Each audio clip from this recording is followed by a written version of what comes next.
Oke, baiklah. Assalamualaikum warahmatullahi wabarakatuh.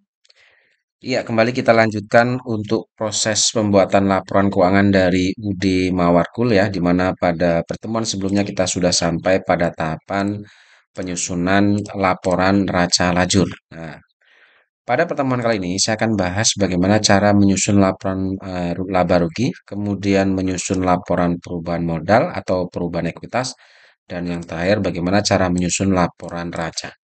Oke, untuk mempersingkat waktu, langsung saja kita mulai dari laporan laba rugi. Nah, untuk laporan laba rugi sendiri, ini adalah laporan yang akan kita gunakan untuk mengetahui berapa laba perusahaan ya, mulai dari laba kotor, kemudian laba bersih sementara, kemudian laba bersih sebelum pajak, sampai dengan laba bersih setelah pajak. Nah, itu secara rinci nanti akan kita ketahui. Nah, sumber data yang akan kita gunakan untuk menyusun laporan laba rugi ini adalah laporan raca yang pada sebelumnya sudah kita selesaikan. Khususnya yaitu di neraca lajur ya. Jadi sumber data yang akan kita gunakan untuk menyusun laporan laba rugi itu adalah laporan neraca lajur, khususnya adalah kolom laba rugi ini. Nah, jadi ini yang akan data keuangan yang akan kita gunakan untuk menyusun laporan laba rugi ini. Nah, proses penyusunannya atau caranya adalah yang pertama, kita akan cari tahu berapa total pendapatan kita atau pendapatan operasional kita. Nah, dari data neraca lajur ini yang masuk dalam kategori pendapatan operasional itu adalah nama-nama akun atau saldo-saldo akun yang berhubungan dengan akun kode 4. Berarti yang ini. Nah, ini adalah data pendapatan operasional. Berarti data keuangannya adalah berarti yang ini. Dari 4 nama akun, di sini yang ada saldonya adalah sales, kemudian sales retur, dan ada free collected. Maka untuk sales, kemudian sales retur, dan free collected, ini kita masukkan ke sini. Oke, nama-nama tersebut kita masukkan ke sini. Ya, ini. Oke, untuk sales diskon ini kosong, nggak ada saldonya ya, tetap kita masukkan nggak apa-apa. Kemudian baru kita masukkan nilai saldonya. Untuk salesnya adalah 2 miliar sekian, kemudian sales returnya 51 juta, dan free collected-nya adalah 11.750. Perhatikan untuk sales retur, di sini karena saldo normal pendapatan itu ada di sisi kredit, maka sales retur ini masuk kategori saldo kontra karena dia berada di sisi sebelah kredit. Nah, sifat saldo kontra ini akan mengurangi saldo normal ini. Sehingga dalam penulisan di laporan laba rugi untuk sales retur itu kita gunakan tanda min atau dalam kurung seperti ini. Artinya bahwa sales retur itu akan mengurangi nilai pendapatan ini. Kemudian kita total di sini kita jumlahkan didapat total pendapatan operasional adalah 2 miliar 99 juta 101 ribu. Oke, itu didapat dari 2 miliar sekian dikurangi dengan 51 juta ditambah dengan free collective. Oke, itu untuk pendapatan operasional. Kemudian yang kedua, kita akan masukkan komponen cost of goods sold atau harga pokok. Oke, untuk harga pokok sendiri di data neraca lajur itu adalah data-data akun yang saldonya itu atau saldo yang nama akunnya kodenya 5 atau kode akun yang awalnya 5. Berarti yang ini. Ada dua nama akun untuk free collected dan untuk cost of goods sold sendiri. Kita masukkan untuk cost of goods sold dan free collected ini di sini kita masukkan komponennya yang masuk dalam kategori cost of goods sold. Kemudian setelah itu baru kita ambil saldonya. Oke, kita lihat di sini saldonya adalah untuk cost of goods sold-nya sendiri adalah 1 miliar 150 juta 900 dan untuk fake-nya adalah 13 juta 350. Kita masukkan ke sini. Oke, ya seperti ini. Kemudian setelah itu baru kita jumlahkan total harga pokok didapat nilai 1.169.250. Nah, setelah kita dapatkan komponen seluruh pendapatan operasional, ya, total seluruh pendapatan operasional dan total harga pokok, maka ini kita kurangkan. Total pendapatan ini dikurangi dengan total harga pokok. Didapatlah nilai sebesar 929.851.000 rupiah. Inilah disebut dengan laba kotor atau gross profit. Ya. Kenapa disebut masih laba kotor? Karena di sini belum dimasukkan komponen beban-beban operasional. Nah, sekarang kita masukkan komponen yang masuk dalam kategori beban operasional atau operating expense. Nah, untuk operating expense sendiri itu adalah akun-akun yang kode awalnya 6. Di sini ada berapa akun, di situ ada banyak akun yang masuk kategori beban operasional, ada dari advertising expense sampai dengan other operating expense yang kode awalnya 6. Oke, komponen nama-nama akun ini kita masukkan di laporan laba rugi sebagai komponen beban operasional. Ya, seperti ini. Baru setelah itu kita masukkan nilai saldonya. Di sini saldonya berarti mulai dari 4.400.000 ini sampai dengan 19.267.000 rupiah. Kita masukkan saldonya ini ke sini. Oke, kita masukkan di kolom pertama, di kolom subtotal. Nah, di sini. Kemudian setelah itu kita jumlahkan, kita letakkan di kolom yang kedua. Nah, didapat total beban operasional itu adalah Rp175.675.125. Nah, setelah kita dapatkan total seluruh beban operasional, maka beban operasional itu akan mengurangi laba kotor ini. Oke, kita kurangkan. Setelah dikurangkan, di sini dapat nilai sebesar Rp754.175.875. Inilah yang disebut dengan laba bersih sementara. Nah, alasan kenapa masih laba bersih sementara, karena di sini masih ada komponen pendapatan dan beban di luar usaha yang belum kita masukkan. Oke, sekarang kita masukkan komponen pendapatan di luar usaha, yaitu other revenues and gain. Nah, untuk pendapatan di luar usaha itu adalah nama akun yang kode awalnya 8. Di sini hanya ada satu akun yaitu interest revenue. Berarti ini langsung saja kita masukkan di sini sebagai pendapatan di luar operasional yaitu interest revenue. Kemudian nilai saldonya kita ambil. Di sini dapat 5.800.000. Kita masukkan di sini. Kita masukkan dulu di kolom pertama ya karena akan kita total sekaligus dengan beban di luar operasional ini. Oke, lalu kita masukkan komponen beban di luar operasional yaitu adalah nama akun yang kode awalnya 9. Berarti di sini ada 3 akun ya. Cuma catatan buat kalian karena kita mau mencari laba bersih sebelum pajak ya, kita mau mencari laba bersih sebelum pajak, maka untuk nama akun income tax expense ini jangan kita masukkan dulu ya. Jadi kita masukkan dulu interest expense dan bank service charge ini ke dalam beban di luar operasional. Nah, di sini. Lalu kemudian kita masukkan nilainya, nilai saldonya. Di sini ada 37.800 dan 6.600 kita masukkan ke sini. Oke. Kemudian, oke, di sini kasih tanda min ya karena beban karena ini mau kita akumulasi langsung dengan pendapatan di luar usaha operasional sehingga ini untuk bebannya kita kasih tanda min atau dalam kurung. Itu artinya 5.800.000 dikurangi 37.800 dikurangi 6.600 maka didapat hasil sebesar minus 38.600 ya. Kenapa minus? Karena ternyata total beban di sini atau total beban di luar sana total beban di luar operasional lebih besar dari pendapatan di luar operasional. Baru kita perhitungan dengan laba bersih sementara ini. Jadi 754.175.875 dikurangi dengan akumulasi pendapatan dan beban di luar usaha ini. Oke, kemudian di sini dapat nilai sebesar 715.575.875. Inilah yang disebut dengan laba bersih sebelum pajak. Kenapa disebut laba bersih sebelum pajak? Karena di sini komponen untuk beban pajaknya belum kita masukkan.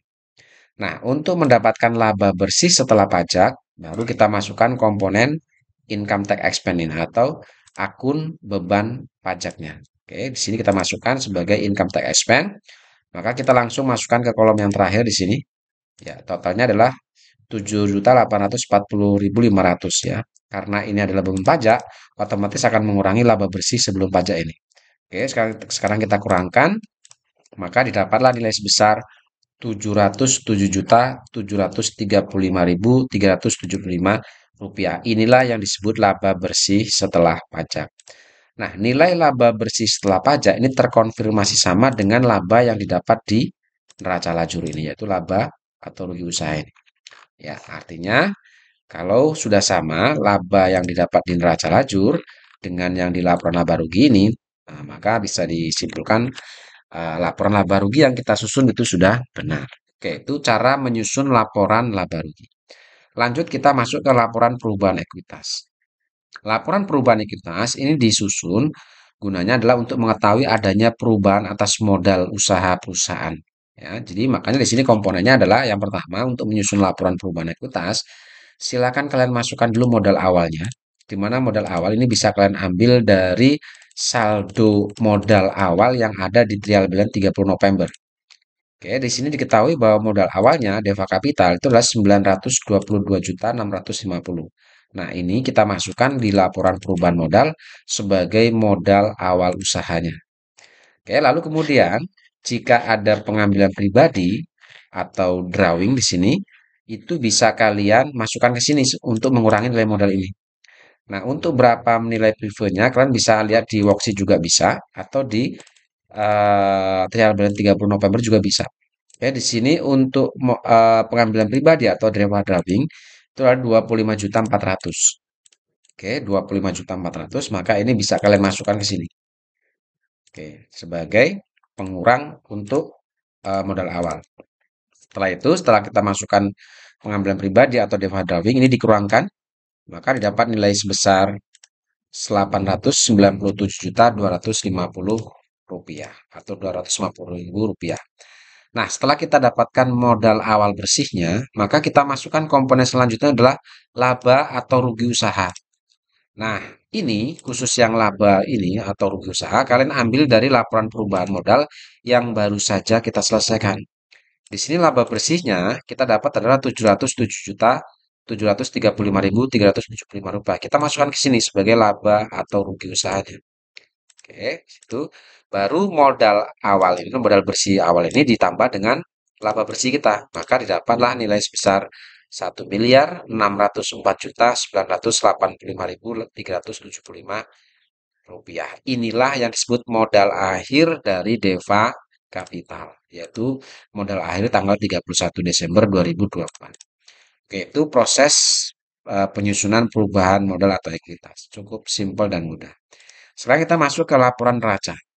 Ya, kita tahu bahwa laporan neraca ini disusun gunanya adalah untuk mengetahui berapa nilai aktiva perusahaan dan berapa nilai pasifa. Di mana untuk aktiva sendiri ini ada dua, ada harta lancar atau current asset dan harta tak lancar atau fixed asset. Sedangkan untuk sisi pasifa itu ada current liabilities atau hutang jangka pendek dan long term liabilities atau hutang jangka panjang, dan tambah lagi adalah modal. Oke, cara menyusun untuk neraca ini masih sama dengan laba rugi ya. Kita berpatokan pada data yang ada di laporan neraca lajur ini. Oke, jika tadi untuk menyusun laporan laba rugi kita berpatokan pada kolom rugi laba, maka untuk menyusun laporan neraca kita berpatokan pada kolom neraca di neraca lajur ini. Nah, inilah data yang kita gunakan untuk menyusun laporan neraca. Oke, cara proses penyusunannya adalah yang pertama, kita akan mulai dari sisi aktiva terlebih dahulu, bahwa di sisi aktiva itu ada harta lancar atau current asset. Nah, sekarang kita masukkan dulu komponen-komponen yang masuk dalam kategori current asset ini. Nah, di worksheet ini, yang masuk kategori akun current asset, perhatikan, untuk kategori aset itu adalah akun yang kode awalnya 1. Berarti yang ini. Ini adalah seluruh seluruh nama-nama akun yang masuk dalam kategori aset. Sedangkan yang masuk dalam kategori current asset ya, itu adalah akun-akun yang kode keduanya. Oke. Semua kode awalnya sama, 1. Cuma yang membedakan antara current asset dan fixed asset itu adalah kode kedua. Nah, yang masuk dalam kategori current asset itu adalah yang kode keduanya itu angka 1. Oke. Berarti ini, berarti cash in bank sampai dengan PPN income. Berarti kan kode 1 sama semua awalnya, tapi kode keduanya ini yang masuk dalam kategori current asset itu kode keduanya adalah angka 1. Sedangkan yang masuk kategori fixed asset itu yang kode keduanya angka 2. Berarti hanya dua akun ini. Oke, sekarang yang masuk dalam kategori current asset ini kita masukkan ke sini. Ya, kita masukkan seperti ini. Oke, baru setelah itu kalian ambil nilai saldo dari masing-masing ini, masing-masing nama akun ini. Oke, kalau kita lihat di sini untuk nama akunnya berarti dari sini ya, dari sini. Oke, dari sini sampai sini. Nah, ini adalah saldo-saldo yang masuk dalam kategori current asset. Kita masukkan ini. Perhatikan bahwa saldo normal aset itu ada di sisi debit. Di sini ada satu akun yang saldonya ada di sisi kredit, yaitu allowance for debt full debt. Nah, allowance for debt full debt ini masuk dalam kategori saldo kontra. Nah, saldo kontra seperti yang saya jelaskan tadi, bahwa saldo kontra itu sifatnya akan mengurangi saldo normal, sehingga dalam memasukkan saldonya di sini untuk allowance for debt full debt itu tandanya min atau dalam kurung. Itu artinya bahwa saldo ini itu akan mengurangi nilai saldo-saldo normal. Oke, setelah kalian masukkan, kita jumlahkan, kita masukkan di kolom yang kedua. Ya, totalnya adalah 2.409.980.875 rupiah. Ini adalah total current asset. Oke, total ini didapat dari cash in bank ditambah petty cash ditambah account receivable dikurangi allowance for default ditambah merchandise dan seterusnya nih. Hasilnya dapat 2 miliar sekian. Oke, itu yang kategori current asset. Sekarang kita masukkan nama-nama akun yang masuk dalam kategori fixed asset. Oke, di sini tadi untuk yang fixed asset itu hanya ada dua akun yaitu equipment at cost dan equipment akum debt. Kita masukkan ke sini nama akun itu. Ya, kita masukkan kedua nama akun itu. Kemudian setelah itu baru kita masukkan nilai saldonya tadi. Oke, nilai saldonya kalau kita lihat ini adalah berarti yang ini 22 juta dan 17.875. Oke, di sini equipment akumulasi dia saldo kontra, berarti akan mengurangi nilai saldo ini. Oke, kita masukkan ini ke sini. Ya, perhatikan untuk equipment dia tak pakai tanda dalam kurung atau minus di sini. Oke, setelah itu baru kita jumlahkan, ini kita letakkan di bawah sebagai total fixed asset. Oke, setelah kita masukkan atau kita dapatkan nilai saldo dari total seluruh current asset dan total fixed asset, maka ini keduanya kita jumlahkan, kita letakkan di bawah sebagai total aktiva atau total harta. Oke, jadi total harta dapat nilai 2.414.105.875 rupiah. Ini adalah total nilai aktivanya. Oke, sekarang kita masuk ke sisi pasifa. Untuk sisi pasifa itu ada hutang jangka pendek, hutang jangka panjang. Oke, sekarang untuk kita masukkan dulu nama-nama akun yang masuk dalam kategori hutang jangka pendek atau hutang lancar di sini. Nah, untuk akun yang masuk dalam kategori hutang itu adalah akun yang kode awalnya 2. Oke, kode awalnya 2. Di sini ada beberapa nama akun yang kode awalnya 2 di sini. Oke, saya kasih warna merah. Kayak ini biar nggak mengganggu, saya kasih warna hitam. Ya, ini yang masuk dalam kategori hutang adalah mulai dari akun payable sampai dengan Bank Mandiri Loan. Nah, sekarang dari sekian beberapa akun ini yang masuk dalam kategori hutang lancar atau current asset itu adalah kode akun yang awalnya 2, tapi yang kode keduanya itu diawali dengan angka 1. Nah, berarti yang ini. Oke. Berarti inilah yang masuk kategori akun-akun current asset atau hutang jangka pendek ya. Jadi mulai dari akun payable sampai dengan PPN outcome. Kita masukkan nama akun ini ke dalam laporan neraca di sini. Oke, kita masukkan. Baru silakan kalian ambil nilai saldonya. Di sini kalau kita lihat nama saldonya, kita mulai dari sini ya. Oke. Saldo dari akun payable sampai dengan PPN outcome berarti yang ini. Oke, berarti mulai dari sini. Nah, ini berarti saldonya. Oke, silakan kalian masukkan ini. Kita masukkan di dalam neraca di sini. Ya. Oke, setelah itu baru kalian jumlahkan. Setelah dijumlahkan, kita letakkan di sebelah kanan. Total untuk current liabilities itu adalah 809.120.500. Oke, lalu kita masukkan yang long term liabilities. Yang long term liabilities atau hutang jangka panjang di sini hanya ada satu yaitu Bank Mandiri Loan. Kita masukkan di sini. Bank Mandiri Loan. Oke, untuk Bank Mandiri Loan, kalau kita lihat ternyata saldonya sudah habis, nggak ada kosong. Berarti untuk utang jangka panjangnya sudah lunas, artinya sudah nggak ada utang lagi kita ya. Oke, dan yang terakhir kita masukkan komponen modal. Oke, catatan buat kalian untuk modal yang ada di neraca ini itu adalah bukan modal yang ada di neraca lajur ini. Jadi bukan modal yang ada di neraca lajur ini. Ya, tetapi modal yang di neraca laju di laporan neraca ini itu adalah modal yang diambil dari laporan perubahan modal yang barusan kita selesaikan. Berarti ini yang kita ambil. Ya, jadi sekali lagi untuk modal di neraca atau di laporan neraca itu mengambil saldonya adalah dari laporan perubahan ekuitas atau laporan perubahan modal yang baru kita selesaikan, yaitu 1.604.985.375. Ini berarti yang kita ambil. Kita letakkan di sini sebagai DEVA kapital 31 Desember. Kita masukkan. Oke. Baru setelah itu kita jumlahkan total current liabilities ini ditambah dengan modal akhir 31 Desember atau DEVA kapital 31 Desember. Didapat nilai sebesar 2.414.105.500 Rp105.875. Ini terkonversi sama dengan total aktiva. Artinya, jika total aktiva itu sudah sama dengan total pasiva, berarti proses penyusunan neracanya sudah benar. Oke, saya rasa ini yang bisa saya sampaikan sementara. Untuk pertemuan berikutnya kita akan bahas bagaimana cara menyusun laporan arus kas, kemudian ditambah dengan jurnal penutup. Saya rasa cukup. Terima kasih. Assalamualaikum warahmatullahi wabarakatuh.